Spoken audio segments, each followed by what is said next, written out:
Hello hi नमस्कार, मैं हूँ आभास और स्वागत है मेरे यूट्यूब चैनल फार्मा मार्केटिंग गुरु। जैसे कि आपको पता है, मैं मेरे चैनल के माध्यम से फार्मास्यूटिकल इन्फॉर्मेशन आपको देता रहता हूँ।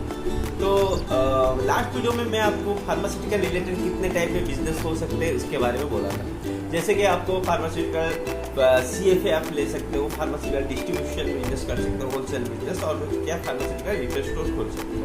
इसके अलावा और एक बिजनेस आप कर सकते हो, वो है फार्मास्यूटिकल कंपनी का फ्रेंचाइजी। फार्मास्यूटिकल कंपनी का फ्रेंचाइजी जिसको हम PCD कंपनी बोलते हैं। तो क्या है ये PCD और कैसे आप फार्मास्यूटिकल फ्रेंचाइजी लोगे, इसके लिए आज मैं आपको उसके बारे में डिटेल्स बोलूँगा। तो फिर शुरू करते हैं। और शुरू करने के पहले मैं आपको रिक्वेस्ट करूँगा, अगर मेरे चैनल आपको अच्छा लगता है, वो मेरा इन्फॉर्मेशन आपको इन्फॉर्मेटिव हुआ, तो मेरे चैनल को लाइक कीजिए, शेयर कीजिए और सब्सक्राइब कीजिए। तो फिर शुरू करते हैं। जब आप एक फ्रेंचाइजी फार्मास्यूटिकल बिजनेस शुरू करने चाह रहे हो, अगर आप PCD कंपनी लेके शुरू करने चाह रहे हो, उसके पहले उसको बहुत चीज़ आपको जानना पड़ेगा। पहले बात, PCD क्या है, PCD कंपनी क्या है, उसका फुल फॉर्म है प्रोपागेंडा कम डिस्ट्रीब्यूशन। ये कंपनी है, इंडस्ट्री में बहुत सारे मैन्युफैक्चरिंग कंपनी है जो अपना कुछ कंपनी मार्केटिंग और मैन्युफैक्चरिंग बहुत करते हैं, और कुछ कंपनी है जो सिर्फ मैन्युफैक्चरिंग करते हैं, अगर दूसरे कंपनी के लिए करते हैं, या अपने प्रोडक्ट का डिफरेंट स्टेट और एरिया वाइज अपना फ्रेंचाइजी देते हैं। तो पर्टिकुलर वो कंपनी का हम फ्रेंचाइजी ले सकते हैं। वो जो PCD है उसका मतलब है it's a rights of distribution of marketing and distribution of particular product. तो ये है PCD कंपनी। तो पर्टिकुलरली अगर आप चाहते हो उसको लेके बिजनेस करने चाह रहे हो, तो उसके लिए आपका फार्मा प्रोफेशन में पहले से आपका नॉलेज होना चाहिए। एटलीस्ट आप आज medical representative any branded company और एनी कंपनी में आप एटलीस्ट 2-3 साल काम करना पड़ेगा आपको, नहीं तो आप कर नहीं पाओगे। और दूसरी बात, बिजनेस करने के लिए अगर आप ऐसे शुरू करोगे तो वो प्रॉफिटेबल नहीं होगा। और दूसरी बात, कहाँ से आप कैसे शुरू कर सकते हैं। अगर आप शुरू करने चाहते हैं, ऑनलाइन आपको बहुत कंपनी मिल जाएगी जहाँ पर आप अप्लाई करके वो आप उनका फ्रेंचाइजी ले सकते हैं। लेकिन मैं एक चीज़ सजेस्ट करूँगा, जब भी आप कोई कंपनी चूज करें, 2-3 चीज़ आपको ध्यान रखना पड़ेगा। पहले कि कितना एप्लीकेशन वो उसका अप्रूवल है, रजिस्ट्रेशन अप्रूवल, GMP अप्रूव है या नहीं, ISO सर्टिफाइड है नहीं, DCGI अप्रूव है नहीं, ये थोड़ा 2-3 पॉइंट्स। और उसका प्लान कैसा है, इंडिविजुअल आपको जाके देखना पड़ेगा। और उनका जो प्रोडक्ट है और पैकिंग है, प्रोडक्ट का क्वालिटी क्या है, प्रोडक्ट अगर टैबलेट फॉर्म है वो उसका हैंडनेस कैसा है, उसका पैकिंग अट्रैक्टिव है या नहीं, ये चीज़ आपको देखना पड़ेगा। क्योंकि मार्केट में जब एक प्रोडक्ट को आप लॉन्च करोगे, ये चीज़ बहुत मायने रखती है, तो ये चीज़ आपको देखना पड़ेगा। दूसरी बात, आप जिस एरिया में प्लान कर रहे हो कि अपना बिजनेस शुरू करोगे, उस पर्टिकुलर प्लान में उस पर्टिकुलर प्लेस में उस कंपनी का पहले से उसका कोई फ्रेंचाइजी नहीं लिए होगे, ये आपको देखना। मोनोपोली फ्रेंचाइजी आपको मिलना चाहिए, मोनोपोली बिजनेस फैसिलिटी आपको मिलना चाहिए, तो वो चीज़ इम्पोर्टेंट है।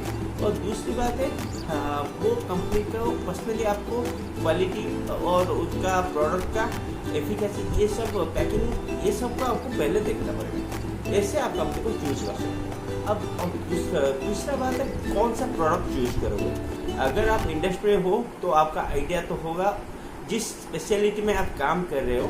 अगर आप पर्टिकुलर डर्मा में हो या ऑर्थोपेडिक्स में हो या गाइनिक में, जिस स्पेशलिटी में काम करते हैं करने का आप एक्सपीरियंस है, उस रिलेटेड प्रोडक्ट ही मैं सजेस्ट करूँगा, क्योंकि आपका वो आइडिया होगा, प्रोडक्ट रिलेटेड इन्फॉर्मेशन दे पाओगे। और उस पर्टिकुलर और मोस्टली इम्पोर्टेंट थिंग, उस जो डॉक्टर है आपका अच्छा रिलेशन हो सकता है। Ultimately it is a prescription business, तो आपको डॉक्टर को मिलना पड़ता है, तो डॉक्टर का अगर अच्छा रिलेशन होगा तो बिजनेस अच्छा होगा। ये हो गया प्रोडक्ट सिलेक्शन।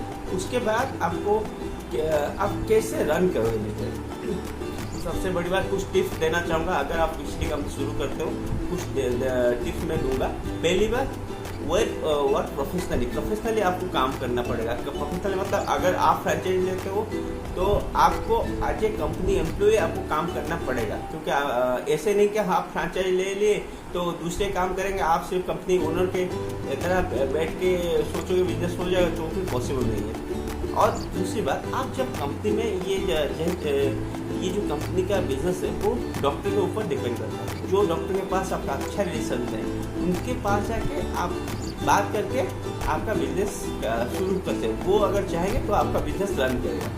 और सबसे इम्पोर्टेंट बात, जब आप एक कोई फ्रेंचाइज कंपनी या ईसीडी रन कर रहे हो तो आप ईसीडी रन कर रहे हो या फ्रेंचाइजी लेके अपना खुद का बिजनेस है, ये सब डॉक्टर को या किसी को भी मार्केट में बोलने की ये इन्फॉर्मेशन आप देना अच्छा नहीं, मतलब देना चाहिए नहीं। अगर आप प्रॉपर बिजनेस करना, आप वर्क कीजिए एज ए प्रोफेशनल।